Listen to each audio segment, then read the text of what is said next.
लंका सोने का नगर, जहां सड़कों पर समृद्धि चमकती थी और लोगों की हंसी से वातावरण गूंजता था। इस नगर के मध्य एक भव्य सिंहासन पर विराजमान थे कुबेर, यक्षों के राजा, जो अपार धन संपदा और अपनी प्रजा के प्रेम से परिपूर्ण थे। लेकिन इस चकाचौंध के नीचे एक सच्चाई छुपी थी, जिसे कुबेर अब तक समझ नहीं पाए थे कि धन यदि बुद्धि और विनम्रता के बिना हो तो वह सिर्फ रेत पर बना महल है जो एक झटके में ढह सकता है। एक भयावह दिन लंका के द्वार पर रावण आ खड़ा हुआ, एक ऐसा राक्षस जिसे केवल शक्ति और सत्ता की भूख थी। कुबेर, जो न्यायप्रिय और बुद्धिमान थे, रावण की चतुराई और पराक्रम के आगे टिक नहीं सके। एक ही रात में सब कुछ समाप्त हो गया। राज्य, सिंहासन और वह प्रजा जिसे कुबेर ने अपने परिवार के समान माना था, पराजित होकर वह अज्ञात मार्गों पर भटकने लगे। एक टूटा हुआ व्यक्ति जो केवल एक प्रश्न अपने साथ लिए घूमता रहा, क्या मैं अपनी प्रजा का विश्वास खो चुका हूं? दिन रात में बदले और रातें महीनों में। कुबेर का दुख सोने की खोई हुई संपत्ति का नहीं था, बल्कि अपनी प्रजा को बचाने में असफल रहने का था। अपने सबसे अंधकारमय समय में उन्होंने एक ऐसे देव की शरण ली जिन्हें वह हमेशा पूजते थे, लेकिन पूरी तरह कभी समझ नहीं पाए थे।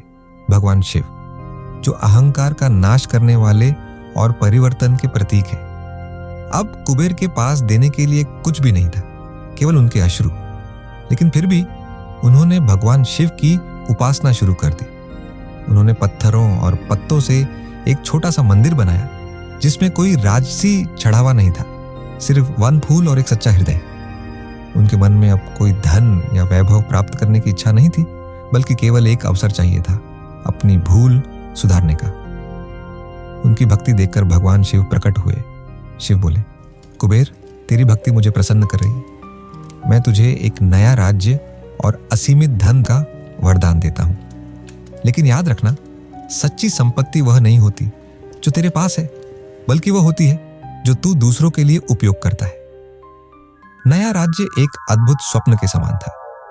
सोने की नदियां बह रही थी, खजाने रत्नों और हीरों से भरे थे। कुबेर का नाम धन और समृद्धि का पर्याय बन गया।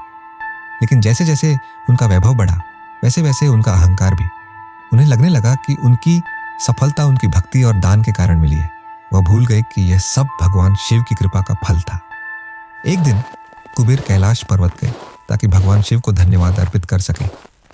वह एक भव्य शोभा यात्रा के साथ आए, सोने के संदूक, बहुमूल्य रत्न और दुर्लभ उपहार लेकर। कुबेर बोले, भगवान, मैं आपके लिए अपने राज्य के सबसे उत्तम उपहार लाया हूं। बताइए, मैं और क्या कर सकता हूं आपके लिए? भगवान शिव हल्के से मुस्कुराए और बोले, कुबेर, तेरा दान बड़ा है, लेकिन इसका मेरे लिए कोई विशेष अर्थ नहीं है। हाँ, मेरा पुत्र गणेश हमेशा भूखा रहता है। यदि तू उसकी भूख शांत कर सके तो सच में मुझे प्रसन्न करेगा।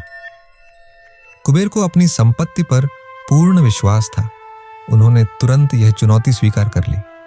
उन्होंने एक राजसी भोज का आयोजन किया।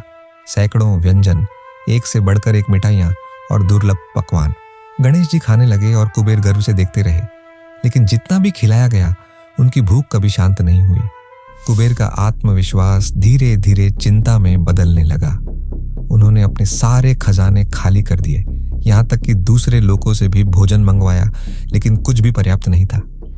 थक कर कुबेर भगवान शिव के चरणों में गिर पड़े। उन्होंने स्वीकार किया, भगवान, मैं हार गया। मैंने जितना भी दिया वह कभी भी पर्याप्त नहीं था। अब मुझे समझ आया कि मेरा धन आपकी दिव्य शक्ति के सामने तुच्छ है। भगवान शिव ने मुस्कुराते हुए कुबेर के कंधे पर हाथ रखा। कुबेर, तू हारा नहीं है, तूने सीखा है। सच्ची संपत्ति सोना या हीरे नहीं, बल्कि विनम्रता और सेवा की भावना है। मेरे पुत्र की भूख भोजन की नहीं थी, बल्कि तेरे अहंकार की थी। आज तूने सच में दान दिया है, अपने घमंड का दान। उस दिन के बाद कुबेर बदल गए। अब वह अपनी संपत्ति को मात्र एक संख्या नहीं, बल्कि एक उपहार मानने लगे। उन्होंने अपने खजाने निर्धनों के लिए खोल दिए, विद्यालय और अस्पताल बनवाए और अपनी दौलत का उपयोग दूसरों की भलाई के लिए करने लगे। उनका राज्य करुणा और उदारता का प्रतीक बन गया और कुबेर को वह सुख प्राप्त हुआ जो किसी भी सोने या हीरे से नहीं मिल सकता था। आज के समय में जहां हम धन, शक्ति और प्रतिष्ठा के पीछे भागते हैं, कुबेर की कहानी हमें याद दिलाती है कि सच्ची समृद्धि विनम्रता, सेवा और अहंकार त्यागने में है। चाहे हम कितना भी इकट्ठा कर लें, केवल जब हम बांटना सीखेंगे तभी हम वास्तविक संपत्ति का आनंद उठा सकेंगे। कुबेर की कहानी केवल एक राज्य हारने और पाने की नहीं है, बल्कि एक अमर संदेश है, एक जीवन का शास्त्र। क्योंकि अंत में सबसे बड़ा खजाना केवल एक ही है, अहंकार से मुक्त एक सच्चा हृदय और एक ऐसा मन जो बिना किसी स्वार्थ के देने के लिए तत्पर रहता है।